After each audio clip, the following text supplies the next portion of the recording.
तर कल्याण डोंबिवलीमध्ये खड्ड्याचं साम्राज्य पसरलेलं आहे। सर्वेश हॉल ते लोकमान्य टिळक चौक दरम्यान मोठ्या प्रमाणात खड्डे पडलेत। यामुळे अपघाताचं प्रमाणही वाढले। प्रशासनाने या खड्ड्यांकडे लक्ष द्यावं म्हणून मनसेनं अनोख्या पद्धतीनं आंदोलन केलंय।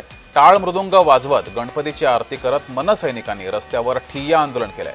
रिक्षा संघटनांनी सुद्धा या आंदोलनामध्ये सहभाग घेतला।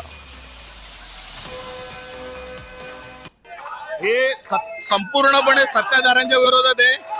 दरवर्षी डोंबिवली शहरांमध्ये नागरिकांना खड्ड्याला सामोरं जावं लागतं, पण ज्या केडीएमसी असो, MMRD असो किंवा सत्ताधारी असो, यांना याबाबत काही फरक पडत नाही। गणेश उत्सव 2 दिवस मागे पुढे तारखा बदलतील, दहीहंडीच्या तारखा बदलतील, रक्षाबंधनच्या तारखा बदलतील, परंतु पाऊस पडला की खड्डे आम्हाला नक्की मिळणार। हे केडीएमसींनी कित्येक वर्षे आम्हाला दिलेले आहेत आणि इथल्या सत्ताधाऱ्यांनी त्या गोष्टीचं नेहमी त्याच्यावर टेंडर काढून आपले खिसे भरलेत, आपले घर भरलेत आणि डोंबिवलीकरांच्या माती गोठा आदळलेला आहे, खड्डे दिलेले आहेत।